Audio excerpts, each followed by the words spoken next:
બનાસકાંઠા જિલ્લામાં આવેલી જિલ્લા કોર્ટ સહિતની તમામ અદાલતોને પાલનપુરથી જગાણા ખાતે ખસેડવાની હિલચાલ સામે હવે વકીલોમાં ભારે રોષ જોવા મળી રહ્યો છે।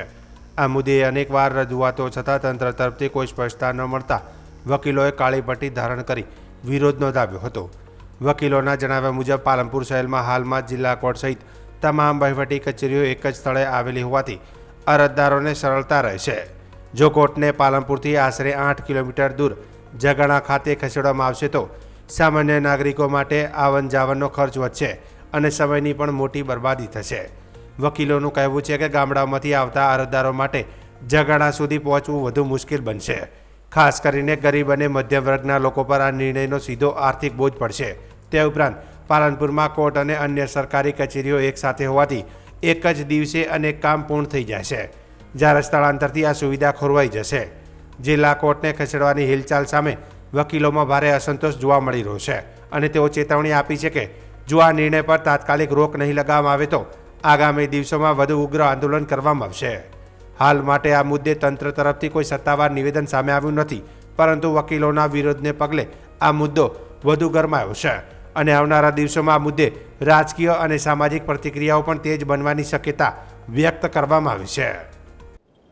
આજે અમે પાલનપુર બાર એસોસિએશન એ શાંતિપૂર્ણ રીતે હાથમાં આ કાળી પટ્ટી બાંધીને તમામ વકીલ સાહેબોએ આ કોર્ટ સંકુલ અહીંથી જગાણા ખસેડવાની જે વાત ચાલુ છે છેલ્લા 2-2.5 વર્ષથી અમે લોકોએ તમામ જગ્યાએ રજૂઆત કરી છે અને આજે ફરીથી અમે એક શાંતિના પ્રતિક રૂપે શાંતિપૂર્ણ રીતે આજે અમે આ એક વિરોધ પ્રદર્શન કરી રહ્યા છીએ હાથે કાળી પટ્ટી બાંધીને। કોર્ટની કામગીરીને ખલેલ ન પહોંચે એ માટે અમે કરીએ, પરંતુ જો કોર્ટ અહીંથી જગાણા જાય તો બનાસકાંઠા જિલ્લાની જાહેર જનતાને સૌથી મોટું નુકસાન આવે એમ છે। જાહેર જનતા અહીંયા ઘણા બધા સરકારી કચેરીઓ હોવાથી અહીંયા આવતી હોય છે। અહીંયા કલેક્ટર કચેરી છે, અહીંયા એસપી ઓફિસ છે, અહીંયા જિલ્લા અદાલત છે, જિલ્લા પોસ્ટ ઓફિસ છે, એવી તમામ સરકારી કચેરીઓ અથાગ મહેનત પછી 72 વર્ષે અહીંયા એક જ જગ્યાએ ભેગી થઈ છે। હજુ એ બધી કચેરીઓ ભેગા થયા અને જૂજ વર્ષ થયા છે, પરંતુ કોઈને કોઈ કારણોસર ચાહે રાજકીય બાબતો હોય કે બીજી કોઈ પણ બાબતો હોય, પરંતુ આ કોર્ટને કોઈને કોઈ પ્રકારે અહીંથી ત્યાં ખસેડવાની વાતચીત ચાલી રહી છે।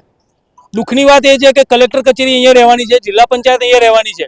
જો બીજી બધી કચેરીઓ અહીંયા રહેવાની હોય તો માત્ર પાલનપુરની જિલ્લા અદાલતને ત્યાં કેમ ખસેડવામાં આવે છે એ વાત અમને સમજાતી નથી। અને અહીંયા આ સંકુલની અંદર હજારો ગરીબ લોકો પોતાની સરકારી યોજનાઓના કામથી કે ઘણા બધા કામોથી આ સંકુલની અંદર આવતા હોય છે।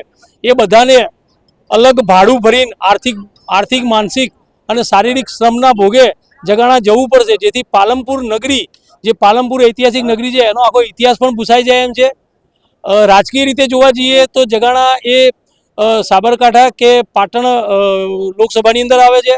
બીજું નગરપાલિકાની હદમાંથી ગ્રામ પંચાયતની હદમાં જાય છે। આવી ઘણી બધી બાબતો છે। હજુ એક બાબત એ પણ કહું કે અત્યારે વાવથરા જિલ્લો અલગ બની ગયો છે, તો એનું મહેકમ પણ ઘટ્યું છે। તો આ બધું કઈ રીતે થઈ રહ્યું છે ખબર નથી પડતી। અત્યારે અમે વકીલ સાહેબો શાંતિપૂર્ણ રીતે અમે ફરીથી આ રજૂઆત કરીએ છીએ। જો શાંતિપૂર્ણ રીતે આ વિષય સોલ્વ નહીં થાય તો આગામી સમયની અંદર અમે ઉગ્ર આંદોલન પણ થઈ શકે છે અને આ કોર્ટ હજી ન જાય એ માટે અમે તમામ પગલાં લેવા માટે જાહેર જનતાના હિત માટે અમે તૈયાર છીએ। ભારત માતા કી જય।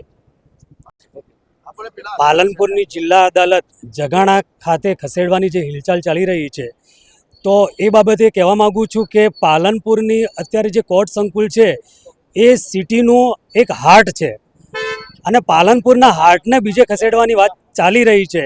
જે ખસેડવામાં આવે તો અહીંના આવતા પક્ષકારો છે એમને, વકીલોને અને પબ્લિકને અને પાલનપુરની અસ્મિતા ભૂસાઈ જવાની પૂરતી શક્યતા છે। અહીંયા પાલનપુર ન્યાય સંકુલમાં પણ સફિશિયન્ટ જગ્યા છે અને અહીંયા કણ પણ ન્યાય સંકુલ બીજું ઊભું થઈ શકે એવું છે, જેથી અમારી માગણી એ છે કે અહીંયા જે જગ્યા પડી છે એમાં ન્યાય સંકુલની બાંધકામ કરવામાં આવે। જય હિન્દ। નરેશભાઈ ચોરસિયા, એડવોકેટ, પાલનપુર। પાલનપુરની કોર્ટને જગાણા ખાતે ખસેડવાનો જે નિર્ણય છે કોઈ પણ રીતે યોગ્ય નથી। આ એક જ જગ્યા એવી છે કે ગુજરાતમાં તમામ કચેરીઓ એક જગ્યા ઉપર છે। નજીકમાં બસ સ્ટેન્ડથી આવતો વ્યક્તિ ટૂંકા ભાડામાં કલેક્ટર કચેરી, એસપી ઓફિસ, બધી જગ્યાએ જિલ્લા પંચાયત, કોર્ટના બધા કામ પતાવી શકે। તો તમામ લોકોની એક જ માંગ છે કે આ પ્રકારનો કોઈ નિર્ણય ન લેવામાં આવે। જે અધિકારીઓ આ પ્રકારની વ્યવસ્થા બનાવી રહ્યા છે એમને પણ કહીએ કે સરકાર આ બાબતની કોઈ પણ નિર્ણય લેતા પહેલાં જાહેર જનતાનું ને નાગરિકોનું હિત ધ્યાનમાં લે. અને ફરીથી એક વિનંતી છે કે આ ખૂબ ગંભીર અને મહત્ત્વનો નિર્ણય છે. સરકારને વિનંતી કે આ નિર્ણય રદ કરી કોર્ટ સંકુલ અહીં જ રાખવામાં આવે.